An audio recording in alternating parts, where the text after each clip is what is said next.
Hello guys, कैसे हैं आप लोग। तो चलिए शुरू करते हैं 10 नवंबर 2022 का current affairs. India joins mangrove alliance for climate MAC at COP27 in Egypt. तो जो कॉन्फ्रेंस ऑफ पार्टीज या फिर जो एक क्लाइमेट कॉन्फ्रेंस हो रही है जिसे UNFCC United nation framework for climate change भी बोला जाता है, तो वो इजिप्ट में हो रही है, शर्म अल शेख में। तो वहाँ पे एक अलायंस बना है, मैंग्रोव अलायंस फॉर क्लाइमेट, उसे इंडिया ने भी ज्वाइन कर लिया है।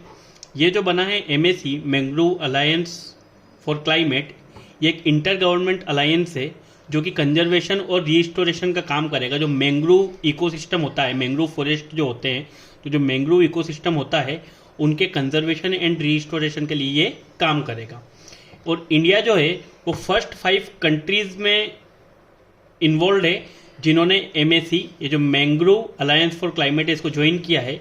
इंडिया के अलावा जो 4 कंट्रीज हैं वो है ऑस्ट्रेलिया, जापान, स्पेन, श्रीलंका। तो अगर हम इंडिया की बात करें तो कैपिटल है न्यू दिल्ली, करेंसी है इंडियन रुपीस। अगर हम ऑस्ट्रेलिया की बात करें तो ऑस्ट्रेलिया की कैपिटल है कैनबरा, ऑस्ट्रेलियन डॉलर। जापान की बात करें तो इसकी कैपिटल है टोक्यो, करेंसी है येन। स्पेन की जो कैपिटल है वो है मैड्रिड, करेंसी है यूरो। और श्रीलंका की जो कैपिटल है वो है श्री जयवर्धनेपुरम कोट्टे और करेंसी है Sri Lankan rupees. Next news is Virat Kohli becomes the first to score 4000 T20 international runs. तो वर्ल्ड के पहले ऐसे क्रिकेटर बने हैं, मेल क्रिकेटर, जिन्होंने T20 इंटरनेशनल में 4000 रन्स बनाए। मेल क्या फीमेल में भी किसी ने नहीं बनाए। तो विराट कोहली पहले ऐसे क्रिकेटर बने हैं जिन्होंने 4000 T20 इंटरनेशनल रन्स कंप्लीट किए हैं। Next news is NIIFL signs pact with JBIC to boost Japanese investment in India. तो NIIFL जिसका फुल फॉर्म होता है national investment and infrastructure fund limited, और JBIC जिसका फुल फॉर्म है Japan bank for international cooperation, इन दोनों के बीच एक पैक्ट साइन हुआ है ताकि इंडिया में जो जापानीज इन्वेस्टमेंट है उसे बढ़ाया जा सके। तो इससे क्या होगा, ये जो इन दोनों के बीच एक कोऑपरेशन हुआ, इससे ये इंडिया जापान एक फंड बना हुआ है, उसमें ये लोग जो है इन्वेस्ट करेंगे और उसके थ्रू जो इन्वेस्टमेंट है उसे बढ़ाया जाएगा। इसमें इक्विटी इन्वेस्टमेंट किया जाएगा इन्वायरमेंटल प्रिजर्वेशन के लिए और लो कार्बन एमिशन स्ट्रेटजीज को अप्लाई करने के लिए। जापान कैपिटल है टोक्यो, करेंसी है येन और PM का नाम है Fumio Kishida. Next news is United nation member states review India's report on human rights. तो जो इंडिया है उन्होंने अपनी जो एनुअल रिपोर्ट होती है कि ह्यूमन राइट्स के लिए उन्होंने अपने देश में क्या क्या काम किए हैं, क्या क्या स्कीम्स चलाई है, किस तरीके से ह्यूमन राइट्स को, मतलब सबके ह्यूमन राइट्स को प्रिजर्व करने के लिए क्या स्टेप्स लिए गए हैं इंडिया के द्वारा। तो ऐसे करके एक जो रिपोर्ट होती है वो भेजी जाती है UNHRC को, जो United Nation human right commission है। तो उसे रिव्यू किया गया है यूनाइटेड नेशन के मेंबर स्टेट्स के द्वारा। UNHRC की अगर हम बात करें तो ये फाउंडेड हुआ था 15 मार्च 2006 को और इसका जो हेडक्वार्टर है वो है जेनेवा में, United Nation human right commission का। Next news is union minister of commerce जो है पीयूष गोयल को chairs India US CEO forum. तो इंडिया US एक CEO फोरम जो एक ग्रुप है जिसमें इंडिया और US की जो एमिनेंट कंपनीज है उनके CEO पार्टिसिपेट करते हैं, उसे पीयूष गोयल ने को चेयर्स किया है और इसे चेयर कर रही थी US की जो कॉमर्स सेक्रेटरी है वो। ये जो फोरम है इसको रिकंस्टिट्यूट किया गया था दिसंबर 2014 में और उसके बाद ये 6th टाइम ये जो मीटिंग है ये ऑर्गेनाइज की गई थी। तो यूनाइटेड स्टेट्स की अगर बात करें तो यहाँ की कैपिटल है वॉशिंगटन DC, यहाँ के जो प्रेसिडेंट है उनका नाम है जो बाइडन और करेंसी है US dollar. Next news is world usability day. World usability day जो है वो हर साल तो नहीं, इस साल 10 नवंबर को मनाया गया है और ये हर साल 2nd थर्सडे ऑफ नवंबर को सेलिब्रेट किया जाता है। इसको एक और जो वर्ल्ड यूजेबिलिटी को जिस नाम से जाना जाता है वो होता है मेक थिंग्स इजियर डे, और जो 2022 की थीम है वो है our health. Next news is India to host women's world boxing championship in 2023। 2023 में 2023 में इंडिया होस्ट करेगा विमेन्स वर्ल्ड बॉक्सिंग चैंपियनशिप को। तो जो इंटरनेशनल बॉक्सिंग फेडरेशन है और बॉक्सिंग फेडरेशन ऑफ इंडिया है वो मिलकर न्यू दिल्ली में 2023 में विमेन्स वर्ल्ड बॉक्सिंग चैंपियनशिप को इंडिया होस्ट करेगा और ये तीसरी बार होगा कि इंडिया इस चैंपियनशिप को होस्ट करेगा।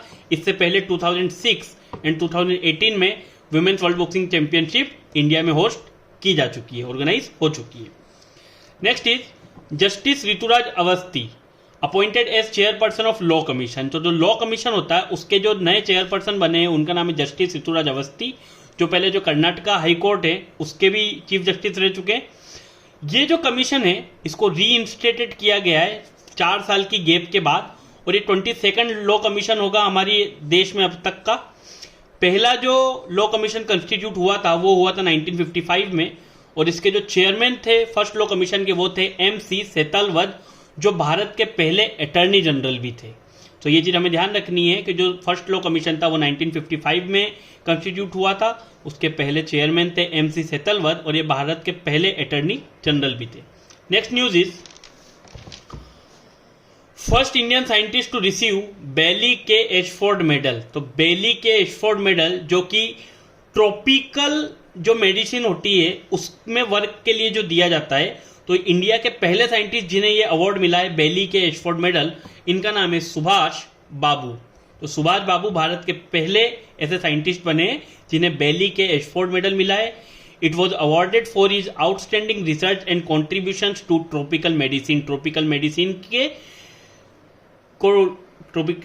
मेडिसिन की रिसर्च में इनका काफी अच्छा कंट्रीब्यूशन रहा है, जिसके लिए इन्हें बेली के एशफोर्ड मेडल से नवाजा गया है। Next news is AIM Atal innovation mission launches women centric challenges under ANIC program. तो जो अटल इनोवेशन मिशन है उन्होंने वुमेन सेंट्रिक चैलेंजेस को डील करने के लिए, सॉल्व करने के लिए ANIC प्रोग्राम के अंडर लॉन्च किया है। ANIC का फुल फॉर्म होता है अटल न्यू इंडिया चैलेंज। ये जो ANIC मिशन है Atal new India challenge, it aimed to support technology based innovations that solve sectoral challenger of national importance. तो हमारे नेशनल इंपॉर्टेंस के जो भी सेक्टरल चैलेंज होते हैं उनको सॉल्व करने के लिए क्या tech based solution, technology based solution provide करवाए जा सकते हैं, उसके लिए अटल